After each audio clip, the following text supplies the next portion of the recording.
Hello, and welcome to this week's Movie Math, where once again, who do we say is the one studio that's the surprise competitor of Disney? Why, it's Universal. Wow! But you know why nobody ever really talks about Universal? Well, that's because they shut down aggressively any online discussion of their movies, which is why you rarely see it covered in the fan space, any of their films. So nobody really seems like they're talking about these movies. But as the latest bit of evidence that most of the world is not on social media, which many of you love to always point out, well, here's the evidence. I present to you Minions 2. Now, sure, for the 3-day, it came in just a scooch under the first Minions movie, but together they are the two top openings for this mega franchise. But get this! It's a new record for 4th of July weekend box office, unseating Transformers Dark of the Moon, which just goes to, because that was a long time ago, and that just goes to show you this is typically a big movie-going weekend, which is why most movies hit right after 4th of July. Marvel usually takes that date. We've seen Black Widow, now Thor Love and Thunder. But I think this is proof that maybe there is some money in the actual 4th of July weekend. It's like every Minion bought a ticket. And just like Top Gun Maverick, this is another film that refused to go digital during the pandemic, instead waiting it out for the 2 years. And a lot of Trolls, also from Universal, was going digital, but they sat on Minions. I guess because when you look at this franchise's box office history, it's just, it's too big a risk. Trolls is successful for sure, but it's not these little yellow dudes, right? So they waited 2 years to release this movie theatrical. And just like Top Gun Maverick, it was worth it. And what a slap in the face of Lightyear. So much for that theory that Top Gun Maverick and Jurassic World Dominion are, drank up Lightyear's milkshake and were taking all the audience, and that maybe family films just couldn't open as big as they had pre-pandemic. I mean, wow! And Lightyear, to add insult to injury to that slap, tumbled another 64% in its third weekend and fell out of the top 5. It'll be lucky to top The Good Dinosaur domestic at this point. The trades are being kind and saying it will, but I don't know, I think it's slowing down awfully fast. Whew! Back to Minions, look at this audience breakdown. This is the stuff of a studio executive's dreams.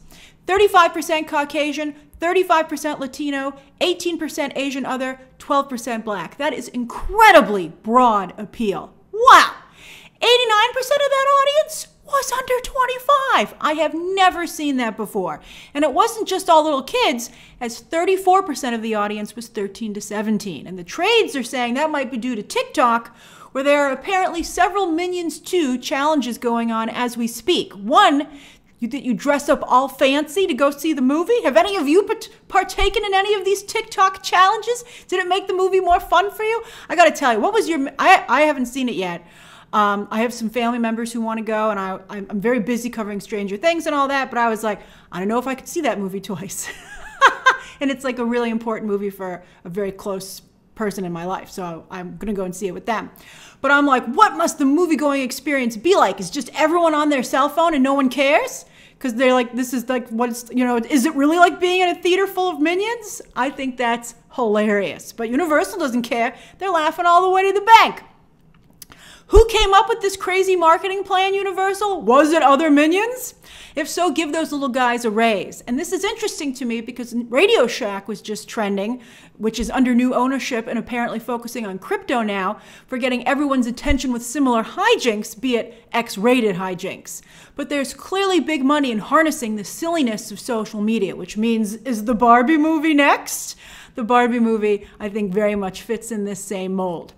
And Uni went after traditional advertising as well, with hundreds of millions of dollars in commercial and brand deal partnerships to make sure that Minions was just everywhere. And I think it was to a large degree.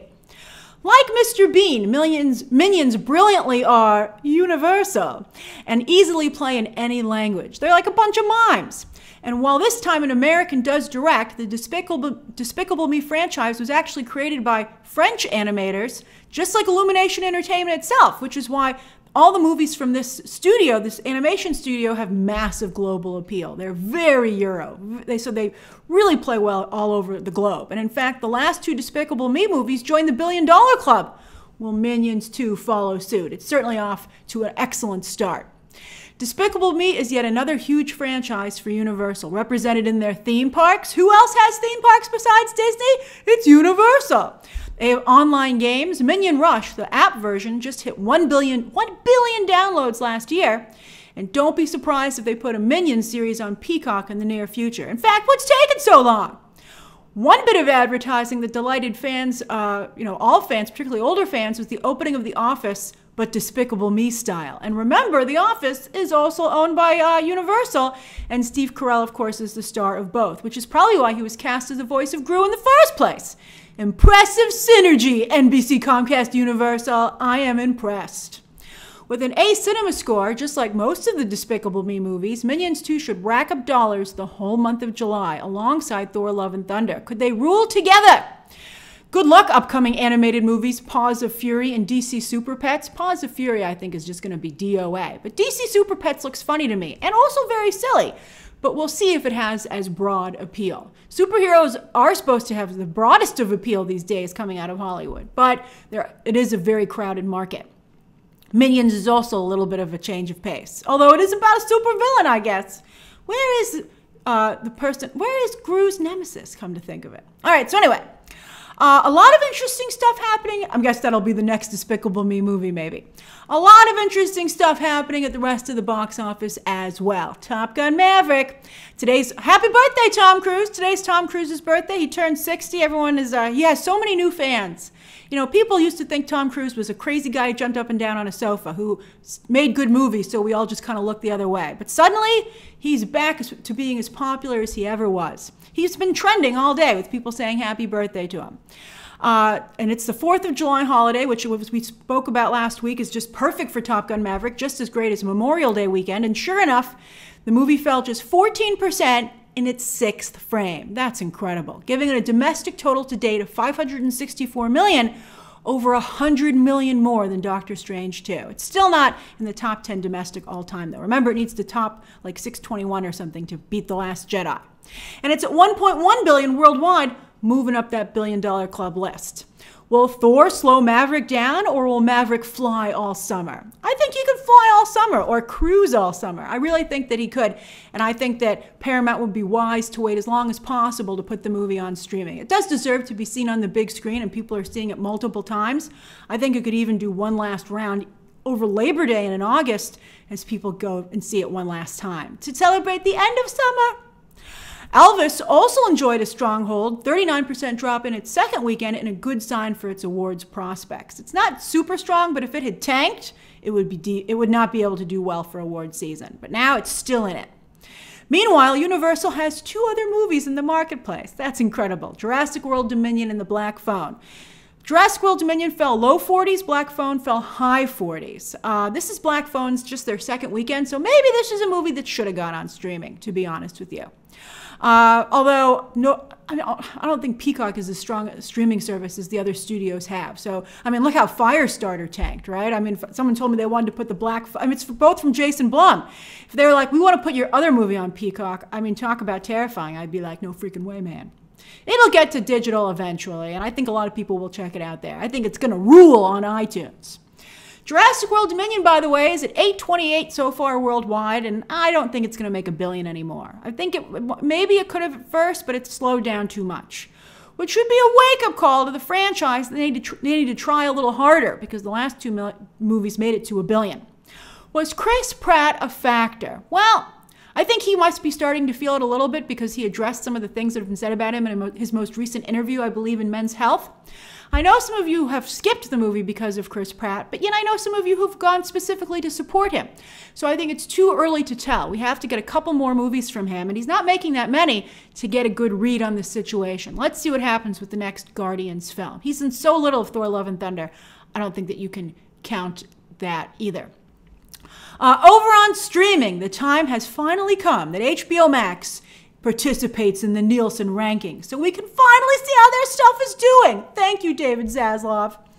Now, the bad news is they couldn't get a single original show in the top 10 that week, but that's all right. That's okay. For the first week of June, they didn't really have any hot original shows.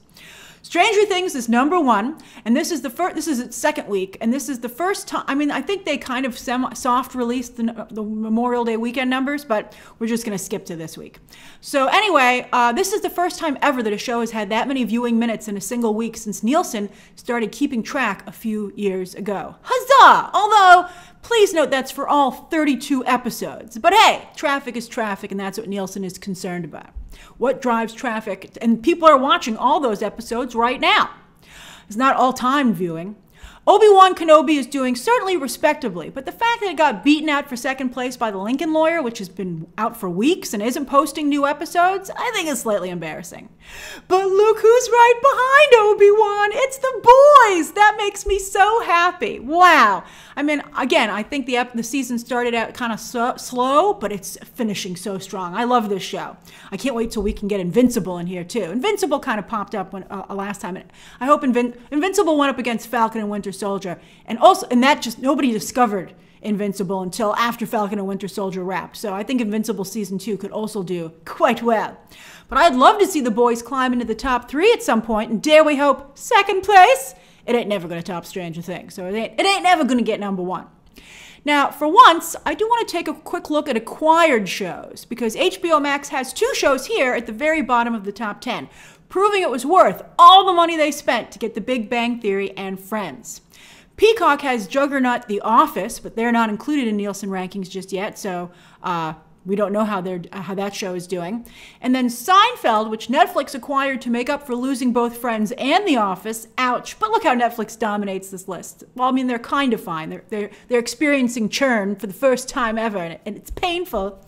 But anyway, Seinfeld, I think, interestingly, used to be in the acquired shows, but has fallen off. So, you know, other stuff was evergreen, but I think Seinfeld hit a brick wall at Netflix, and that's troubling, considering how much they paid for that show.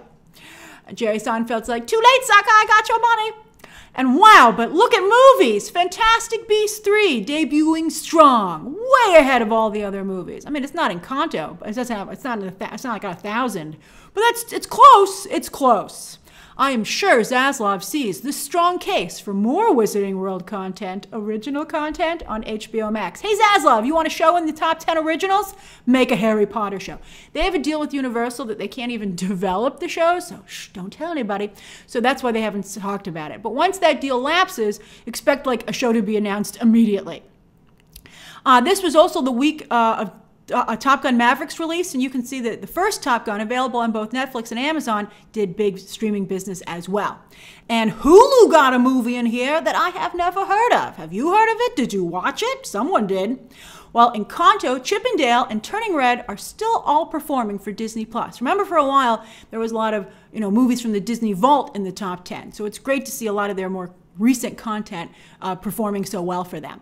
Because Disney over the decades has been so Vault reliant. So it's interesting and fun to see them creating so much new content. I think it's great.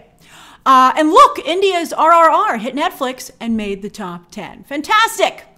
Over on Netflix's own charts for just last week, Spiderhead was once again the bridesmaid, this time the bride being the new movie, The Man from Toronto. Hustle, meanwhile, which was in top place last week, fell to 3rd place. These are all very solid watches, by the way. I don't think any of them are theater worthy, but I think that they're all very pleasant streams. And maybe we will get season 4 of The Umbrella Academy, as the week before part 2 of Stranger Things 4 dropped. Yeah, this is about the week before. Season 3 took the top spot. Isn't that nice? With season 1 also popping into the top 10. I don't know if this will be reflected in Nielsen, though, because, again, they bunch all the seasons together. And not only is there one more season of Stranger Things, but they cheated by having such long episodes in season 4. Like episode 9 is 2.5 hours. So Umbrella Academy, I don't think will be able to top them on Nielsen. But I'm excited to see where Umbrella Academy lands. This is a very strong performance. I really hated the end of season 3, though, as you'll know from my review, my non-spoiler review. So I don't know if I was a Netflix executive if I would renew this show, because I know a number of you aren't happy with it either. And all these powers ain't cheap, so I don't know how many people would tune in for another season after the disappointing ending of season 3. And I don't know if I'd want to spend the money to take that gamble. And speaking of Rowan Atkinson, by the way, Man vs. Bee, whose episodes are very short, they're like 10 to 12 minutes, but it just made it into the top 10 anyway. So that's great. Nice to see Rowan Atkinson still got it. I watched those, but I have to tell you, I didn't finish it. I watched like 4 or 5 of them in a row, laughed. I was like, oh, Rowan Atkinson, you're so funny. But then I had no desire to see who won. I had no desire to see if it was man or bee. I suspect they became friends in the end, because that's the way it usually goes. All right, nothing too interesting, by the way, going on over on iTunes, where once again, the latest theatrical releases, it's all the same ones, they just keep changing spots. As for this coming week, the MCU delivers its second movie of the summer with Thor: Love and Thunder, before finishing strong with the Comic-Con return. While on streaming, AMC Plus starts new series Moonhaven with Joe Manganiello in it on Thursday, while on Friday, Peacock has UK series Trigger Point about, I think, like a bomb squad. And Apple TV has the first 2 episodes of Blackbird with Taron Egerton, who's like, hey, I might be joining the MCU. They have talked to me about Wolverine. I like Taron Egerton a lot, but I feel he's just going to be like Junior Hugh Jackman. And if they're going to recast the role, I'd like to see them go in a different direction and not just do Hugh Jackman light. No one's going to be as good as Hugh Jackman if you try and do something in the same vein, as much as I like Taron Egerton. All right, anyway, on Netflix for this coming week, German series The King of Stonks hits Wednesday, while on Friday, a lot of content. Spanish series, The Longest Night. This seems very good to me. People also liked Money Heist. That did very well globally. This is about some men breaking into a psychiatric hospital to like break out a killer for some mysterious reason. I'm like, that sounds good. You know I like me a good psychiatric hospital story. Lana Condor returns with series Boo Bitch, not at Halloween, while former Disney director Chris Williams, not Chris Sanders, even though they worked on many of the same projects together, and Chris Williams seems to have borrowed Chris Sanders' artistic style quite a bit. But anyway, he delivers The Sea Beast, featuring the voices of Carl Urban and Dan Stevens. So that's this week's Movie Math. What have you been watching? What do you plan to watch? And what do you think of Minions' stunning success? And how well do you think Thor: Love and Thunder will do? Share those thoughts down below, subscribe today, and of course, as always, you can check out some more videos right now.